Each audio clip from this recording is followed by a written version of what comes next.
दोस्तों, मैं कुलदीप राजपूत। आज हम जा रहे हैं हिमाचल प्रदेश के सबसे खूबसूरत पास में से एक साच पास। और हमारे साथ आज के विशेष अतिथि होंगे माननीय विधानसभा उपाध्यक्ष एवं विधायक हंसराज जी। कुछ ही देर में वो जो है हमारे साथ मिलने वाले हैं और वहीं से हम अपनी यात्रा की शुरुआत करेंगे। अभी मैं जिस स्थान पर हूँ वो चुरा घाटी का बिल्कुल सेंटर पॉइंट भंजराड़ू है। हमने चुरा के बिल्कुल मध्य भाग से इस यात्रा की शुरुआत की है, क्योंकि चुरा में जितने भी विकास की चाहे जिस भी प्रकार की कोई इबारत लिखी जाती है इसी स्थान से लिखी जाती है। तो अभी हम भंजराड़ू से अपनी यात्रा की शुरुआत करने वाले हैं और कुछ ही देर में माननीय विधानसभा उपाध्यक्ष हमारे साथ में होंगे और हम अपनी यात्रा की जो है शुरुआत करेंगे।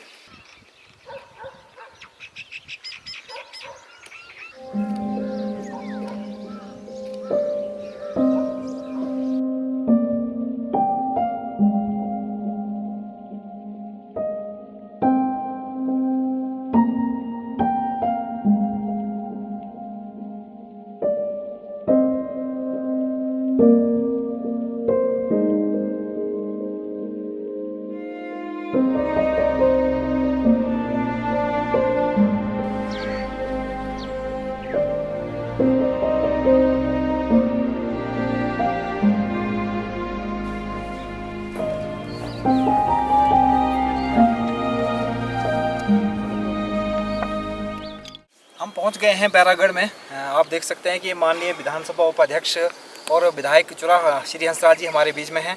हम अपनी तरफ से इनका स्वागत करते हैं और धन्यवाद करते हैं कि इन्होंने आज हमें समय दिया। कहते हैं कि एक कहावत थी हमारे पहले यहाँ पर कि चुरा की एक माँ जो है कभी विधायक को जन्म नहीं देती है, क्योंकि राजनीतिक रूप से और सामाजिक हर तरीके से चुरा जो है एक हाशिए पर रहा। लेकिन हमारे चुरा घाटी में एक माँ ने ना तो सिर्फ विधायक को जन्म दिया बल्कि एक विधानसभा उपाध्यक्ष को भी जन्म दिया। तो मैं सबसे पहले आपसे ये पूछना चाहूँगा कि आप राजनीति में कैसे आए? ऐसा राजनीति में इत्तेफाक से आया हूँ, कोई प्री प्लान नहीं था, क्योंकि लोग सोचते भी नहीं थे। जैसा आपने कहा कि कोई माँ ऐसी नहीं थी जो बेटे को जन्मे, ना ही ऐसी कोई अवधारणा थी हम लोगों की कि भाई हम लोग विधायक बन सकते हैं। ये तो तब की बात है जब मैं अपनी एमए कंप्लीट करके आया और हाइड्रो पावर आने शुरू हुए। तो जब ये हाइड्रो पावर आए तो हमारे लोगों के साथ थोड़ा इनजस्टिस होने लगा। मतलब हमारा पानी, हमारा जंगल, हमारी ज़मीन और लोगों को जो न्याय मिलना चाहिए वो नहीं मिल रहा था। और जो उस टाइम के सिटिंग विधायक थे और जो उस टाइम जो हारे हुए भी थे, तो एक तरह से हमें लगा कि वो चंबा से आकर के मिली भगत कर रहे हो, हमारे लोगों से कोई लेना देना है नहीं। तो मुझे भी लगा कि पढ़ाई का मतलब ये नहीं है कि आप अपने लिए नौकरी जॉब ढूंढें। पढ़ाई का मतलब ये भी है कि अच्छा बुरा जो हो रहा है उसको आप विरोध करें, सहयोग करें। और उसी में ही हम लोग डट गए और एक एजिटेशन हुआ अगेंस्ट द हाइड्रो पावर। और वो ऐसा एजिटेशन हुआ कि हम पे खामखा केसेस बन गए।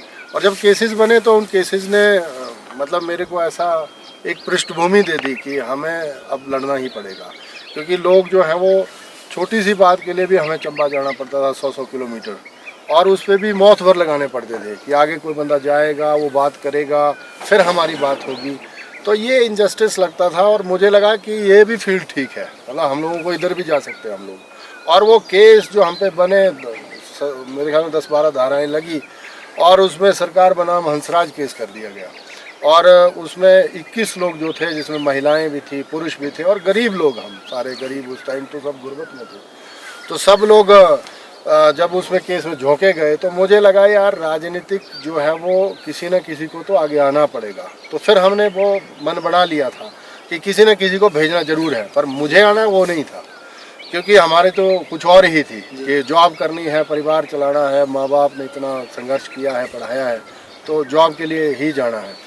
पर फिर कुदरत ने ऐसा गेम खेली कि जिला परिषद यहाँ रिजर्व हो गई और लोगों ने, जब हमने एजिटेशन करे थे उसकी वजह से उन्होंने कहा कि यार आप बन सकते हैं जिला परिषद। तो 9 लोग खड़े हुए, 9वें नंबर पे मैं था और लोगों ने दरवाज़ा सिंबल था और दरवाज़ा ऐसा खटखटाया राजनीति का कि आज यहाँ हूँ। जी, बहुत बढ़िया। एक फीटर का बेटा विधानसभा उपाध्यक्ष बन गया, कुछ अपने परिवार के बारे में बताएंगे? किस तरह की पृष्ठभूमि आपकी रही परिवार की और कौन कौन सदस्य हैं और क्या क्या करते हैं?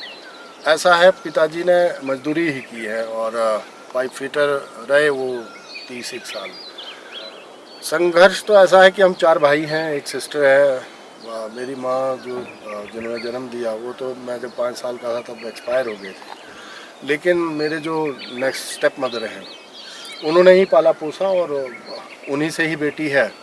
और 2 बड़े भाई, एक छोटा है। दोनों ही बड़े भाई पढ़ाई में ठीक थे।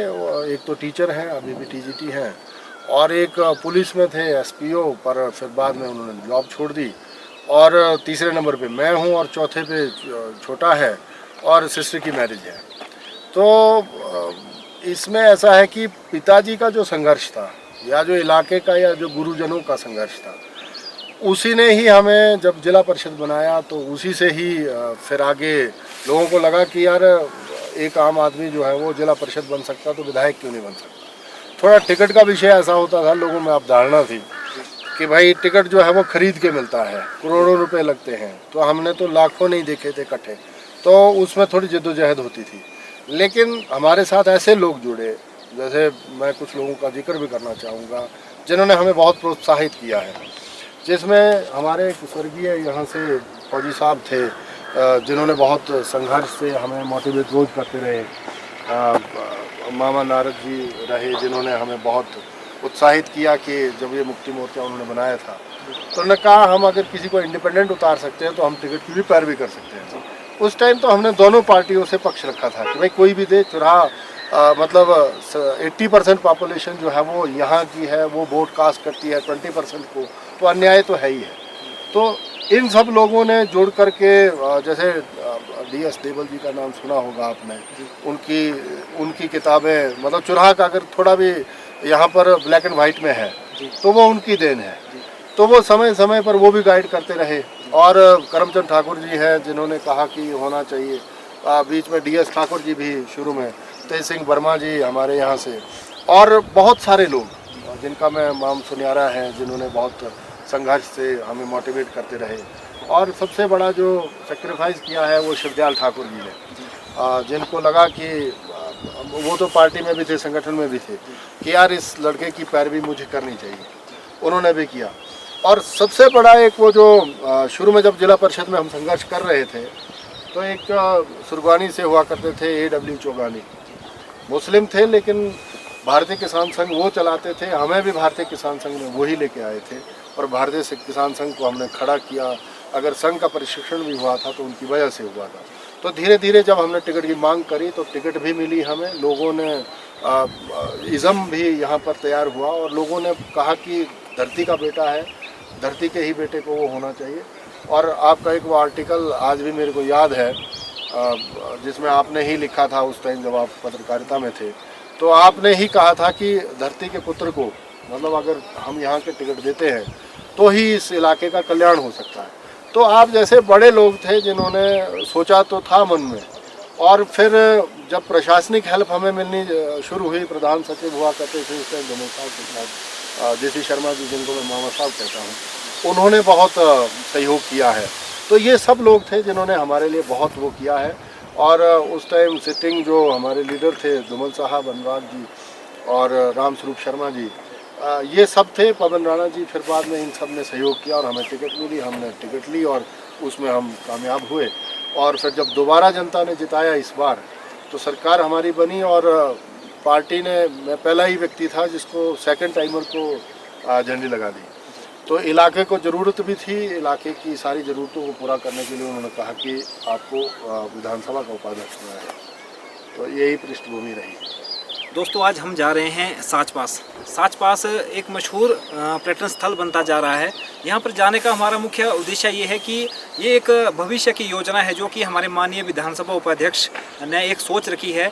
जिस प्रकार हमारे यहाँ से युवा बाहर रोजगार के लिए जा रहे हैं, इसलिए इन्होंने एक विकल्प यहाँ पर तलाशा है कि अगर हम पर्यटन की दृष्टि से हमारे चुराह में इतने खूबसूरत स्थान हैं, अगर हम उसको डेवलप करते हैं और यहाँ पर अगर रोजगार के अवसर पैदा करते हैं तो ज़रूर हमारी यहाँ की आर्थिक स्थिति भी जो है सुदृढ़ होगी और साथ में यहाँ के युवाओं को भी रोजगार मिलेगा। तो आज हम जा रहे हैं साच पास और आज आगे का जो सफ़र है वो हमारे माननीय विधानसभा उपाध्यक्ष की गाड़ी में हम तय करेंगे और आपको बताएंगे कि कितना ही सुंदर वो वहाँ पर वो स्थान है और पर्यटन की दृष्टि से उसे किस प्रकार जो है डेवलप किया जा सकता है।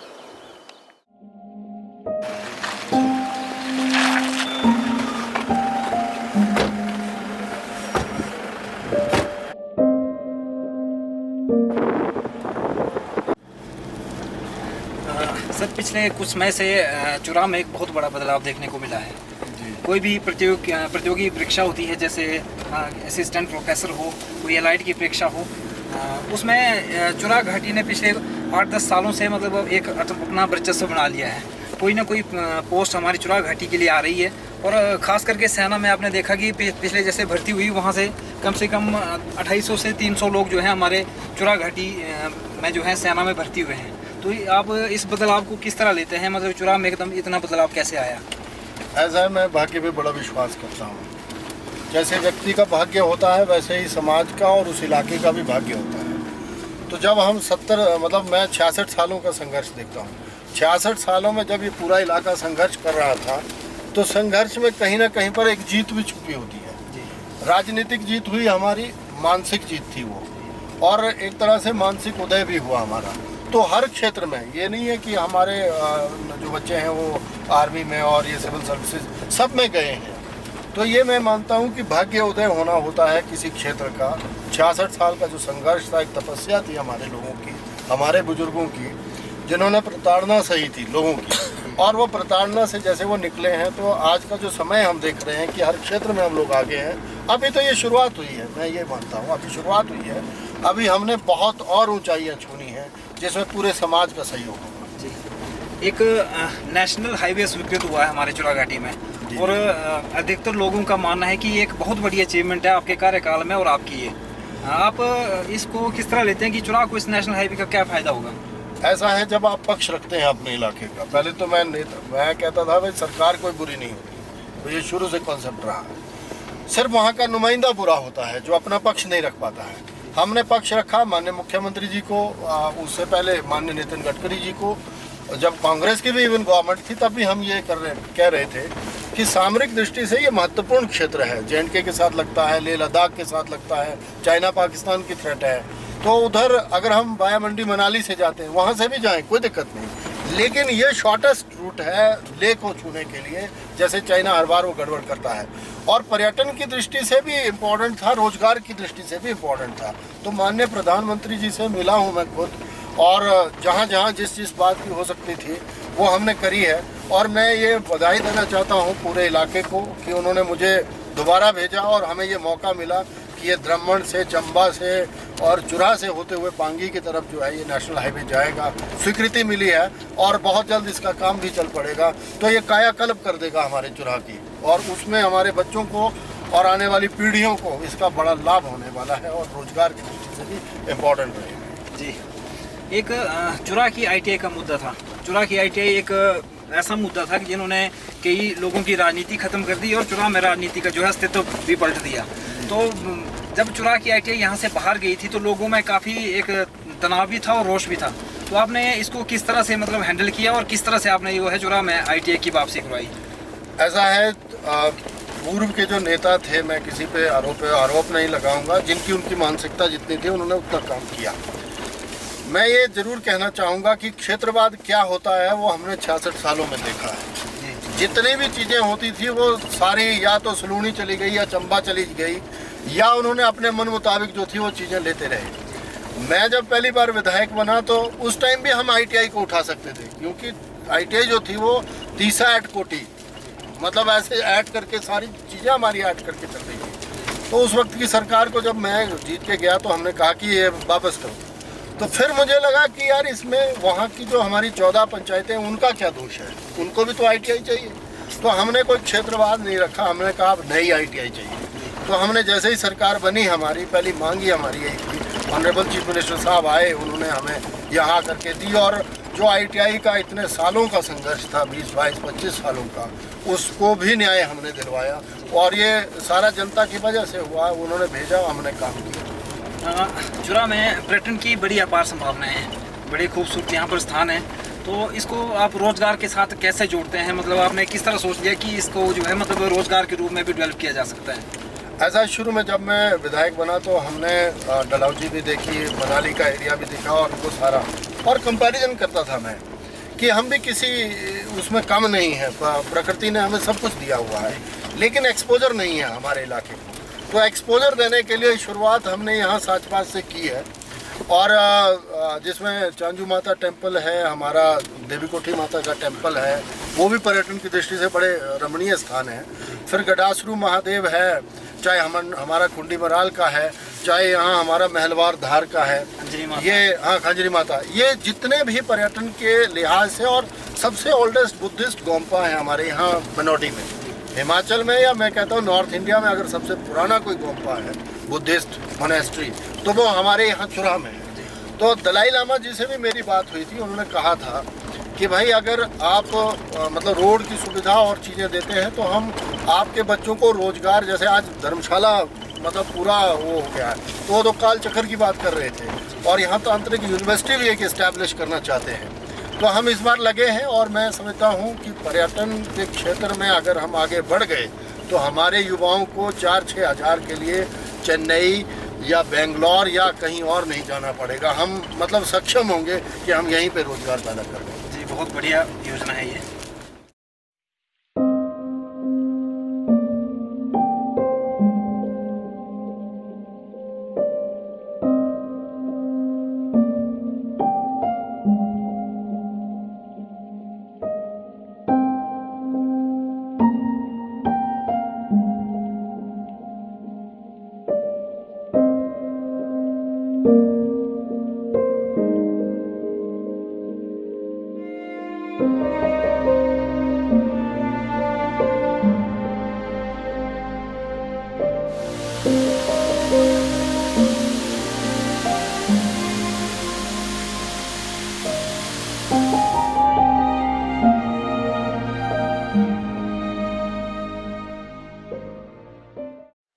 कोरोना काल में सबसे ज़्यादा जो समस्या आई हमारी चुरा घाटी में वो रोज़गार को लेकर के आई।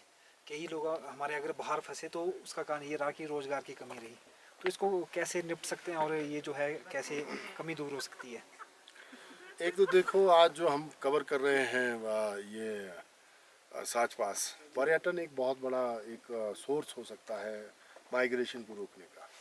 लोग 6,000 के लिए 8-10 हज़ार के लिए चेन्नई बेंगलोर जाते हैं। एक तो ये है। दूसरा, कैश क्रॉप्स में जैसे एप्पल की एडवांस प्लांट्स आए हैं, हमारा मटर का है, आलू का है, ये बहुत अच्छे होते हैं। एग्रीकल्चर एंड हॉर्टिकल्चर बोथ हमें बहुत आगे ले जा सकते हैं। माननीय प्रधानमंत्री, मुख्यमंत्री जी, बहुत सारी योजनाएं हमारी सरकार, इनको लेकर के हमने अब जो है वो तैयारियां शुरू कर दी हैं। और मैंने ये निर्णय लिया है कि आने वाले समय में हम रोजगार के नए नए सोर्सेज, पर्यटन हो, कृषि हो, बागवानी हो, और जो छोटे छोटे उद्यमी बन सकते हैं उनको भी हम प्रमोट करेंगे। और education is the only weapon जो व्यक्ति को बड़ा आगे तक ले जाता है। शिक्षा को भी हम फोकस करेंगे। चुरा घाटी हर तरीके से तरक्की कर रही है, तो चाहे एजुकेशन की बात हो हर तरीके से, लेकिन एक धब्बा है हमारे ऊपर। जो अभी चर्च के कुछ एक मामले जो है हमारी चुरा घाटी में आते हैं, तो इसको आप किस तरह से लेते हैं और ये किस तरह से दूर हो सकता है? क्योंकि एक तरह का अभिशाप है और एक आधी ही मतलब ऐसी चीज़ बची जिससे चुरा की जो छवि है उसके ऊपर जो है धब्बा लगता है कई बार। एक्चुअली एक तो सरकारों ने समय समय पर फोकस तो किया है कि भाई ये जो चरस, नारकोटिक्स और ये सारी चीज़ें हैं ये बंद हो, लेकिन उसके साथ साथ जो है वो हमने भी चुराह में कोशिश की है कि हम जो है वो यहाँ पर लोगों को मोटिवेट करें कि ये कोई अच्छा काम नहीं है। पर अब बेरोजगार है व्यक्ति और काम का छोटे पैसों के लिए 10,000 के लिए 2,000 के लिए फंस जाता है। तो ये ठीक है, विसंगति बनी है समाज में, पर इसको हम कवर करने के लिए तो सामाजिक सुधार में, जिसमें हम उनको थोड़ा मोटिवेट भी कर रहे हैं कि कृषि की तरफ जाओ, बागवानी की तरफ जाओ, लाइवलीहुड इससे भी हो सकता है। और इससे हम लोग, इससे किसी का भला हुआ नहीं है। तो अभी हमने काफ़ी इस पर कंट्रोल पाया है, कुछ महीनों में, कुछ सालों में हम बहुत अच्छा हुए हैं, लेकिन अभी भी है ये थोड़ा पंगा है। और पीछे सरकार से भी हमने मांग की थी कि अल्टरनेट हमें कुछ न कुछ तो सोर्स देना पड़ेगा जिससे वो वहाँ से हट करके, और अगर भांग की खेती हुई है यहाँ पर तो उसके प्लांट को इस्तेमाल किया जाए। जो रेशा उसका कपड़ों में हो सकता है, उसका जो ऊपर बीज होता है उसको दवाइयों में इस्तेमाल किया जा सकता है। सरकार अभी सोच रही है इस पर, तो उससे भी हम डाइवर्ट कर लेंगे लोगों को। पहली बार जब आप विधानसभा में आपको टिकट मिला, उसमें एक यहाँ के लोगों को एक अच्छी आपकी पॉजिटिव बात लगी कि जब भी आप उनके पास या उनके घर में गए तो आपने उनके पेरेंट्स, माता पिता हैं, उनके चरण स्पर्श किए। लेकिन कुछ लोग जो है इसको भी वोट की राजनीति के रूप में देखते हैं। उनका कहना है कि आप उनके चरण स्पर्श इसलिए करते हैं कि ताकि आपको वोट मिले। ऐसा है, एक तो 26 साल में मैं जिला परिषद बन गया था, 29 साल में मैं विधायक बन गया, तो सबसे कम उम्र का होने के नाते एक मैं धरती जमीन को मैं आस्था की दृष्टि से देखता हूँ। हम हिंदू लोग हैं और हम जमीन को नतमस्तक होकर के भूमि को देवभूमि मानते हैं, उसको भी करते हैं। और जो मेरे उनके अच्छे कर्म हैं वो आशीष है, संस्कार है। हमारे हमारे ग्रंथों में लिखा हुआ है कि अगर आप किसी का आशीष लेते हैं, आशीर्वाद लेते हैं, तो आपको और ज़्यादा ऊर्जा मिलती है। तो ऊर्जा लेने के लिए हम लोग करते हैं। राजनीति से वही लोग जोड़ते हैं जिन्होंने स्वार्थ की राजनीति की हो, कि खामखा कोई किसी का कोई मर गया, मतलब जीने पे नहीं जाएंगे, मरने पे जाएंगे लोग। तो वहाँ जहाँ खर्चा होता है वहाँ नहीं जाएंगे। और खामखा का अफसोस, खामखा की चीज़ें, ये हमने ट्रेंड बदला है। और मैं ये कहता हूँ कि मुझे प्राउड है कि हमने हिंदू परिवार में जन्म लिया है और संस्कार ऐसे माँ बाप ने दिए हैं, गुरुजनों ने दिए हैं, जो हमारे साथ संस्कारी लोग चले हैं। और हमारे धर्म ग्रंथों में हमने जो पढ़ा लिखा है उसको ही हम अपने जीवन में वो करते हैं। इसमें कहीं किसी तरह की कोई राजनीति, आज भी हम पैर छूते हैं, जो बड़े बुजुर्ग हैं उनको छूने। एक स्वास्थ्य को लेकर के भी हमारे चुरा घाटी में समस्या आ रही है कि डॉक्टर तो हैं यहाँ पर MBBS, लेकिन कोई विशेषज्ञ नहीं है। जैसे महिला विशेषज्ञ नहीं है या शिशु विशेषज्ञ नहीं है। इन दो डॉक्टरों की काफ़ी विशेषज्ञों की कमी है। तो इसके लिए भी क्या कुछ प्रयास किए जाएंगे भविष्य में, ताकि लोगों को स्वास्थ्य सुविधाएं मिल सके? आज़ादी के इन 73 सालों में 66 साल तो हमने शोषण ही सहा है। आपने देखा होगा, एक ही महत्वपूर्ण हॉस्पिटल था हमारा CHC तीसा। एक टाइम FRU मिला था, वो भी लोगों ने उठा करके बरमौर और टांडा उसके वो ले गए थे इंस्ट्रूमेंट्स। लेकिन जब से हमारी सरकार बनी, हमने इसको 100 बेडेड बनाया है। मैं देखता हूँ कि पिछले 3 साल पहले हमारे जहाँ 2 ही डॉक्टर हुआ करते थे, आज 13 डॉक्टर हैं। मतलब बदला है सिनेरियो। हाँ, ये ठीक है, स्पेशलिस्ट नहीं है, एनेस्थेटिक रहे, रेडियोग्राफर रहे, पर थोड़ा कोरोना की वजह से हम लोग इस बार ये 4-5 महीने में कर नहीं पाए हैं।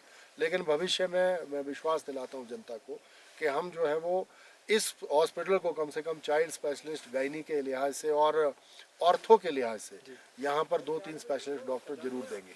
आपने देखा यहाँ पर साथ पास ये तो जन्नत है यहाँ पर ना, इसको डेवलप करने के लिए और क्या प्रयास हो सकते हैं ताकि टूरिस्ट जो है यहाँ पर काफ़ी अच्छी संख्या में आए? और कुछ एक ऐसी एक्टिविटी जैसे होटल की कमी है यहाँ पर, या कुछ और चीज़ें हो सकती हैं यहाँ पर? कुछ तो हमारे जो यहाँ के प्राइवेट एंटरप्रेन्योर हैं, मतलब जिनको हमने कहा जिनके पास पैसे हैं कि तुम 2 कमरों का बनाओ, 4 का बनाओ, होम स्टे चलाओ, जो भी करना है करो। आपको लाइसेंस सरकार दिलवाएगी, हम लोग आपकी हेल्प करेंगे। दूसरा जो है वो यहाँ पर बाहर से लोगों को विजिट करवाना, एक टूरिस्ट आए और एक एक्सपो टाइप में खुद करना चाहता हूँ। जैसे हम एक एक्सपोजर विजिट उद्यमियों को करवाना चाहते, जिस तरह से माननीय मुख्यमंत्री जी ने पीछे धर्मशाला में हम लोगों ने किया था, ऐसा मेरा इरादा है कि मैं एक नामी ग्रामी जो पत्रकार हैं, मीडिया से जुड़े हुए लोग हैं, कुछ बुद्धिजीवी हैं, कुछ NGO से जुड़े हुए लोग हैं, कुछ एंटरप्रेन्योरशिप करते हैं जिन्होंने बहुत बड़े उद्योगपति हैं, उनमें से कुछ के साथ हमारे लिंक हुए हैं। और माननीय मुख्यमंत्री जी को हमने कहा है कि एक एक्सपो हम इस तरह का बैरागढ़ या बंजराड़ू में भी करेंगे, जिससे जो है वो ये कम से कम वर्ल्ड मैप में आ जाए। वैसे तो वर्ल्ड मैप में है।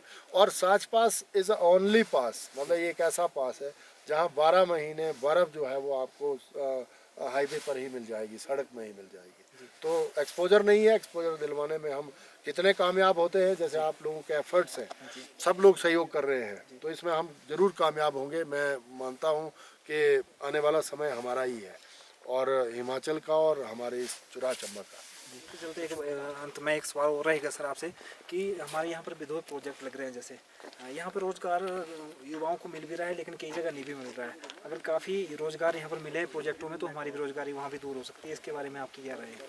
हमने कहा है कि 70% रोजगार लोकल लोगों को मिले, उसमें कुछ कोताही हुई थी, हमने उसको डिस्कस किया है। और अभी आने वाले समय में हम लोग ये मैंडेटरी कर रहे हैं कि जो नए हाइड्रो पावर या जो लगे हुए हैं उनमें सही तरीके से यहाँ का जो स्थानीय लोग हैं जिनकी जर जमीन जंगल जा रहा है उनको रोज़गार मिले और हमारा बच्चा जो है वो बाहर माइग्रेट ना हो, उसके लिए हम प्रयास कर रहे हैं। ये साच पास के बीच में हैं हम, और कुछ एक यहाँ पर बातचीत हुई है, और इसके बाद हम जो है टॉप पे जाएंगे और अंत में वहीं तक हमारा सफ़र है, और आगे की कुछ एक बातचीत जो है इनके साथ रहेंगे। तब तक आप यहाँ के जो सुहावने नज़ारे हैं उनको देखते जाइए।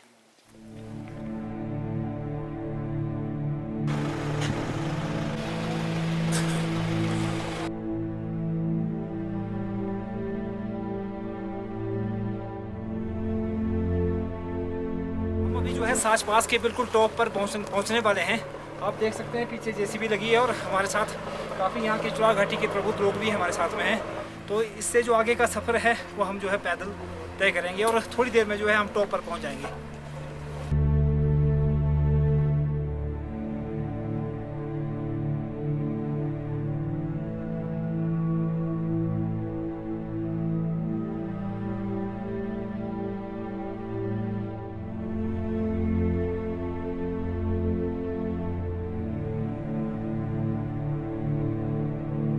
अभी हम हैं साच पास के टॉप पर 14,500 फीट की ऊंचाई पर हैं। हमारे साथ हैं माननीय विधानसभा अध्यक्ष श्री हंसराज जी। शायद किसी विधायक का पूरे हिमाचल तो छोड़े भारत में ये किसी विधायक का इतनी ऊंचाई पर इस साल का ये पहला दौरा होगा।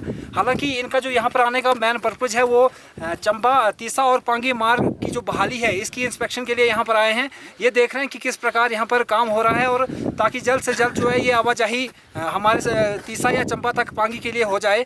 तो सबसे पहले तो आपको बधाई कि आपने इतनी बड़ी ट्रैकिंग की और काफ़ी समय आप पैदल भी चले हैं। तो यहाँ पर आकर के आप कैसा महसूस कर रहे हैं?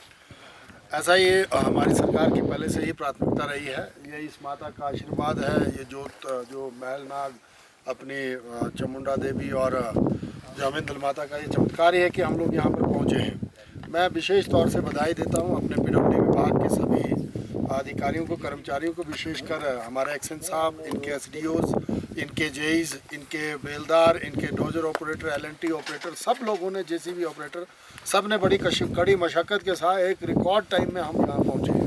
तो सरकार की प्राथमिकता थी कि बाकी जो हमारी घाटी 6 महीने के लिए कट होती है उसको बहुत जल्द बहाल किया जाए और हमारे चंबा के लोगों को किस तरह की दिक्कत ना हो। तो मुझे लगा मुझे आना चाहिए और मुख्यमंत्री जी के आदेश थे कि हमें वहाँ जाना चाहिए।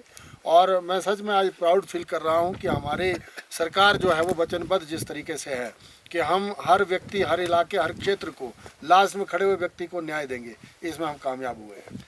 एक कहावत थी, आप सभी ने सुना होगा कि 10 साल पहले एक कहावत दी जाती थी कि चुराह की माँ जो है एक विधायक को जन्म नहीं देती है, लेकिन हमारी चुराह की एक माँ ने विधायक को जन्म दिया, साथ में एक विधानसभा उपाध्यक्ष को भी जन्म दिया। आप उसका परिणाम यहाँ पर देख सकते हैं, क्योंकि आज तक शायद किसी विधायक को आपने इतने टॉप पर नहीं देखा है, वो भी जून की इतनी बर्फ़ में, जहाँ पर 20-20 मीटर की बर्फबारी भी हो रही है। तो ये हमारा सौभाग्य है कि एक ऐसे विधायक जो है चुराह के रूप में हमें हंसराज जी के रूप में हमें मिले हैं, जो कि लोगों की समस्याओं को लेकर के, तीसा और पांगी मार्ग की बहाली को लेकर के इतना पैदल चल करके आपके बीच में आए हैं। तो आपकी तरफ से चुराह चंबा हिमाचल के युवाओं के लिए क्या संदेश रहेगा और यहाँ पर पर्यटन की क्या संभावनाएं रहेंगी?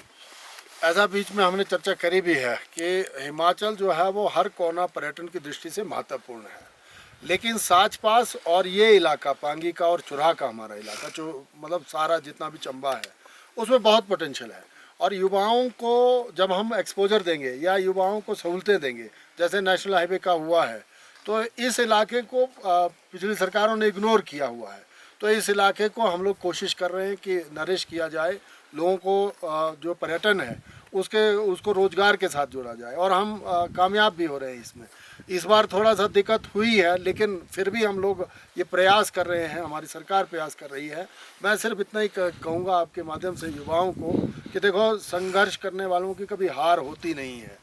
और जो आपने कहा था कि जिस चुराह को हम बड़े उससे देखते थे कि हर लिहाज से पीछे है, लेकिन आज अगर हिमाचल में कोई ग्रोइंग कंस्टिट्यूंसी है तो वो चुराह है।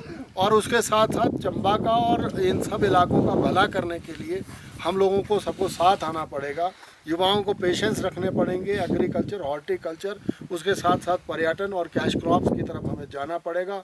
और स्टडी ना छोड़े, मतलब एक पढ़ाई जो है वो अपनी ना छोड़े। माँ बाप सहयोग कर रहे हैं, उन्हें इस तरफ जाना चाहिए। इतना ही मुझे कहना है। कोई समय था जब हमारे चुराह में एक टीचर की या एक पटवारी या किसी भी जॉब के लिए हमें संघर्ष करना पड़ता था, लेकिन पिछले कुछ सालों में आपने देखा है कि काफ़ी बहुत बड़ा बदलाव हमारे बीच में आया है।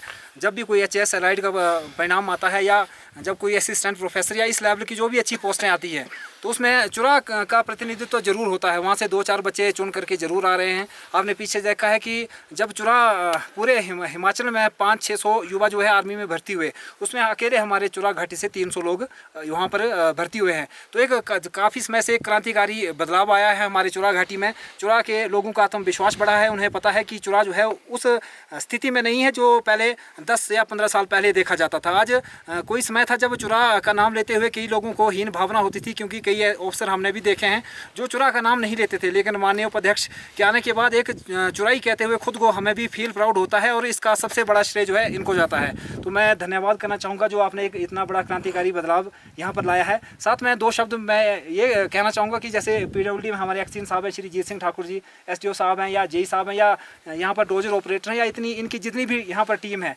आपने देखा है कि जब पहले मार्ग की बहाली होती थी तो जुलाई या अगस्त के समय में होती थी, लेकिन आज जून के महीने में हम इस स्थान पर खड़े हैं, तो शायद इनका बहुत बड़ा योगदान है। तो इनके योगदान को आप कितना मानते हैं कि इनके यहाँ पर प्रयास कितने अथक रहे हैं? देखो ऐसा है, मैं तो चाहूँगा इसकी एक लिस्ट बने, कितने लोग यहाँ पर जो सब लोग लगे हुए हैं, सरकार की तरफ से प्रोत्साहन भी मिले, और जो अच्छा काम करता है उसको इसका क्रेडिट भी मिलना चाहिए।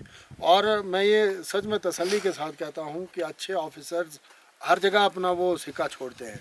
तो ये हमने यहाँ पर भी देखा है, जीत सिंह जी और इनकी पूरी टीम लगातार जिस तरीके से लगी है, आपने देखा है कि हमारे JEs SDOs जिनकी शक्लें तब्दील हो जाती है, मतलब ये ऐसा इन्वायरमेंट है जहाँ पर अगर आप 2 घंटे खड़े रहेंगे तो आपकी शक्ल तक बदल जाएगी। तो मैं बधाई देता हूँ, मैं तो आम मजदूर से लेकर के जो इतने सब लगे हुए हैं बेचारे डोजर ऑपरेटर, और घंटों काम कर रहे हैं, और ये कि बस लोगों को सुविधा मिले। तो मैं अपनी तरफ से कोशिश करूँगा कि इनको इस तरह का प्रोत्साहन पत्र भी जो है वो हमारे ऑफिस की तरफ से और मेरी तरफ से विधानसभा की तरफ से मिले। बहुत बहुत धन्यवाद आपका। यहाँ पर माता का मंदिर है, और आप सभी लोग यहाँ पर जितने भी लोग आए यहाँ पर माता के दर्शन करेंगे और यहाँ पर माथा टेकेंगे, क्योंकि इनका एक काफ़ी बहुत बड़ा आशीर्वाद रहता है ऐसे स्थान पर जहाँ पारा बिल्कुल -डिग्री में है और इतनी कठिन परिस्थितियों में यहाँ पर लोग काम करते हैं। तो सभी लोग यहाँ पर माता के दर्शन करेंगे, और आप उसके बाद जो है यहाँ के प्रकृति के नज़ारे भी देखेंगे कि किस प्रकार हमारा साच पास यहाँ पर पर्यटन की दृष्टि में जो है विश्व के मानचित्र पर आ सकता है। बहुत बहुत धन्यवाद। हमारे साथ हैं PWD के एक्सीन श्री जय सिंह ठाकुर जी, जिनके अथक प्रयासों से यहाँ पर सड़क मार्ग जो है बहाल हो रहा है। इनके आने के बाद यहाँ पर मार्ग की स्थिति जो है काफ़ी बदली है, और जल्द से जल्द काम यहाँ पर हो सकता है। सबसे पहले आपको बधाई सर। और मैं थोड़ा पूछना चाहूँगा कि किन कठिन परिस्थितियों में जो है आपने इतना जल्दी यहाँ पर मार्ग पहुँचा दिया? देखो, मुझे पूरे विभाग को डायरेक्शन थी सरकार की, इस बार जो कोरोना वायरस को लेकर बहुत ज़्यादा प्रॉब्लम्स आ रही थी लोगों को, बाया जेड के जो रास्ता बंद था, और उसके उपरांत बाया मनाली जो है 3 दिन लग रहे थे लोगों को जाना। तो सरकार के दिशा निर्देश जो डायरेक्शंस थी उसके अकॉर्डिंगली हमने इसको जल्दी से जल्दी साल ओपन करना था। तो मैं बधाई देना चाहता हूँ जितने भी हमारे जो लेबर से लेकर हमारे जो ऑपरेटर्स हैं, हमारे जो JEs हैं, जो SDOs हैं, मैं आपको बताना चाहूँगा, आपके माध्यम से लोगों को बताना चाहूँगा कि सुबह 6 बजे से लेकर रात के 8 बजे तक, 8:30 या 9 बजे तक कार्य कर रहे हैं। हमारा टारगेट इसको फर्स्ट वीक ऑफ मे खोलने का था, बट आप देख रहे हैं कि लगातार 12-15 दिनों से लगातार बर्फबारी हो रही है, और कई ग्लेशियर्स जो हमने रिमूव किए थे वो 5-5 बार दोबारा आने के उपरांत हमने रिमूव किया हुआ है। फिर भी हमने पिछले सारे रिकॉर्ड्स जो ब्रेक करके फर्स्ट वीक जो है हम लोग 1 या 2 दिनों में इसको थ्रू करवा देंगे पूरा जो सड़क मार्ग है। बहुत बहुत बधाई सर, आपके प्रयासों से जो है यहाँ पर मार्ग बहाल हो रहा है। Thank you.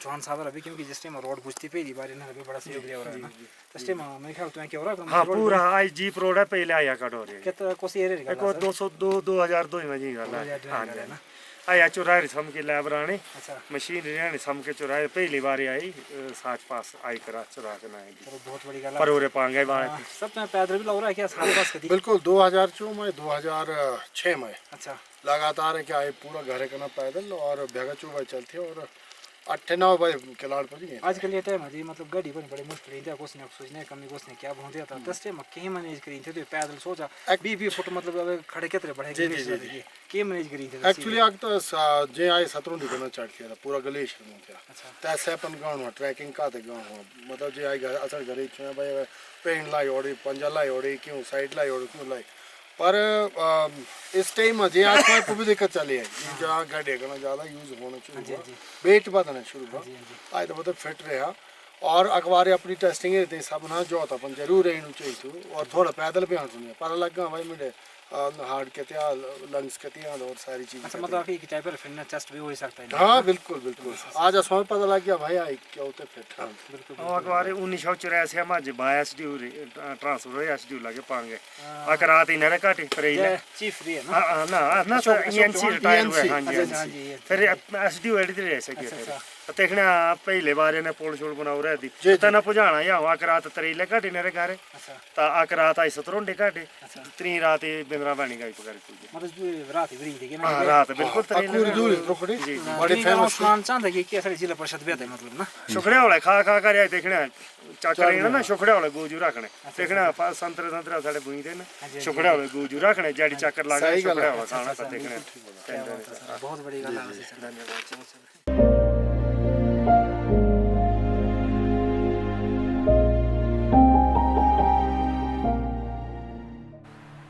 तो ये थी हमारी आज साच पास की यात्रा 14,500 फीट की जो ऊंचाई है वहाँ पर हम पहुँचे थे और बिल्कुल टॉप तक हम गए थे। 2020 का ये पहला ब्लॉग होगा जो 2020 का ये पहला ब्लॉग होगा जो साच पास के टॉप तक बना होगा। हमारे साथ आज के मुख्य अतिथि थे या विशेष अतिथि कह सकते हैं माननीय विधानसभा उपाध्यक्ष श्री हंसराज जी। तो इस ब्लॉग का जो ये जो वीडियो थी, इस वीडियो बनाने का हमारा जो मुख्य मकसद था वो था चुरा घाटी में और चंबा और हिमाचल प्रदेश में पर्यटन को बढ़ावा देना, क्योंकि ये ऐसी जगहों में शामिल था जो कि भविष्य में पर्यटन जो व्यवसाय है इसको और भी बल दे सकता है।